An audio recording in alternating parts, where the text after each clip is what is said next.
Vous êtes toujours dans votre émission, vous êtes formidable. Je te présente Aurélie Lamy, elle est préparatrice cérébrale. Elle travaille avec des sportifs de haut niveau pour optimiser leurs compétences. Mais là, on parle d'argent. Voilà, ma passion, c'est les neurosciences. Donc j'aime voir l'impact des différents sujets sur le cerveau. Et étant donné qu'effectivement, il y a une question de réussite dans tes propos, je suis allée voir et qu'il y a cette question d'argent, je me suis dit, bah, tiens, on va aller voir quel est l'impact de l'argent sur le cerveau. La première chose, c'est sur la valeur de l'argent. La valeur de l'argent est différente en fonction des contextes, des objectifs et du but qu'on s'en donne. Pourquoi? Je vous donne une étude qui a été faite par Daniel Kahneman, qui est un prix Nobel en économie, notamment sur son rapport. Il a fait un rapport entre la psychologie et l'économie hyper intéressant, prix Nobel 2022. Il a fait une étude où, en fait, imaginez les scénarios, deux hypothèses. Vous allez au cinéma et vous avez prépayé votre place. Vous l'avez imprimé, vous l'avez dans votre poche. La place coûte 10 €. Vous arrivez au cinéma pour voir le film et vous vous rendez compte que vous avez perdu la place. Première hypothèse. La question, c'est est-ce que vous vous rachetez une place à 10 € ou pas pour aller voir le film? Deuxième hypothèse, vous avez mis un billet de 10 € dans votre poche pour aller au cinéma, vous achetez votre place et au moment où vous arrivez au cinéma, vous vous rendez compte que vous avez perdu votre billet de 10 €. Est-ce que vous vous rachetez une place ou pas? Vous diriez quoi? Dans les deux cas, est-ce que vous avez un comportement différent ou pas? Moi, dans les deux cas, je rachète la place parce que si j'ai pris le temps pour aller au cinéma, je veux voir le film. Moi, c'est ce que je me dis aussi. Toi aussi ou pas? Je rachète la place, mais je serais plus deg d'avoir perdu le billet de 10 € quand même, je pense. Ah, d'accord. Alors, ce qui est intéressant, c'est que ce qu'il a montré Daniel Kahneman avec cette étude, c'est que dans 88% des cas, 88% des personnes qui avaient perdu le billet étaient prêts à racheter la place, contre 44% des personnes qui avaient acheté le ticket. Ah oui? Ce qui est fou, c'est que ce que Daniel Kahneman explique, c'est que l'argent est fongible. Alors, fongible, c'est un terme que j'ai appris en faisant mes petites recherches sur la chronique. Fongible, ça veut dire que la valeur ne varie jamais. Effectivement, qu'il soit sous forme de ticket de cinéma ou de billet, 10 €, ça vaut 10 €. Et pour autant, on voit qu'on a un comportement différent par rapport à ça, par rapport à ces 10 €.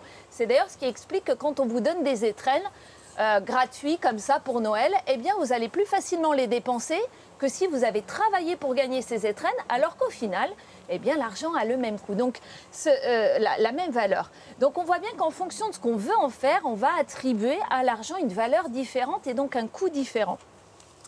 La deuxième étude, elle est sur l'argent et la douleur. Elle est intéressante parce que donc ce sont des chercheurs du MIT.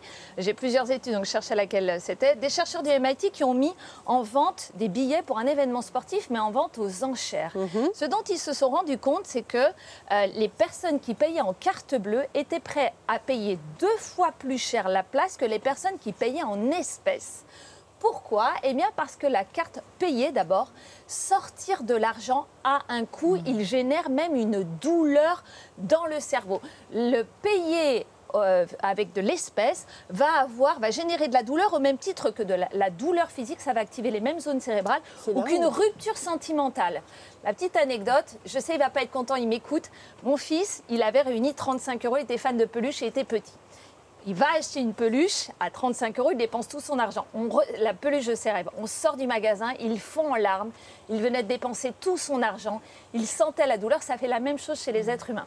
La carte bleue, elle va séparer le paiement. On ne voit pas l'argent sortir et donc on ne paye pas le coût émotionnel. Mais normalement, quand on paye en espèces, il y a un impôt émotionnel au paiement qui va générer de la douleur dans le cerveau. Du coup, est-ce qu'il ne faut pas mieux tirer beaucoup d'espèces et payer en espèces pour moins dépenser? Exactement. Il y a même des personnes qui font ça pour moins dépenser. Elles réunissent des sommes et elles payent en espèces parce que quand vous payez en espèces, vous êtes moins susceptible de dépenser de l'argent facilement qu'avec une carte bleue. Donc attention au piège des paiements en ligne. La troisième étude est une étude qui nous montre que manquer d'argent génère un stress qui affecte nos performances cognitives. En fait, on a fait passer un test, je vais vite parce que je sais que je n'ai pas beaucoup de temps. On a fait passer un test à des personnes, on leur a dit que leur voiture était cassée, que les réparations coûtaient très cher. Et ensuite, on leur a fait passer un test cognitif. À un autre groupe, on leur a dit votre voiture est cassée, les réparations ne sont pas si onéreuses que ça et on leur a fait passer un test cognitif derrière. Ce dont on s'est rendu compte, c'est que les personnes sur les réparations très onéreuses, les personnes aisées n'avaient pas de problème à faire le test cognitif suivant. Alors que les personnes qui avaient des revenus modérés avaient des troubles de la cognition après avoir appris que les réparations étaient très chères. Donc oui, manquer d'argent génère un stress qui affecte nos performances cognitives et donc notre bonheur probablement. La dernière étude qui est intéressante, la fameuse « Est-ce que l'argent rend heureux ?» Alors ça, c'est très intéressant. Les chercheurs ont étudié le comportement des personnes qui avaient gagné au loto sur une année entière dans un pays, c'était aux États-Unis.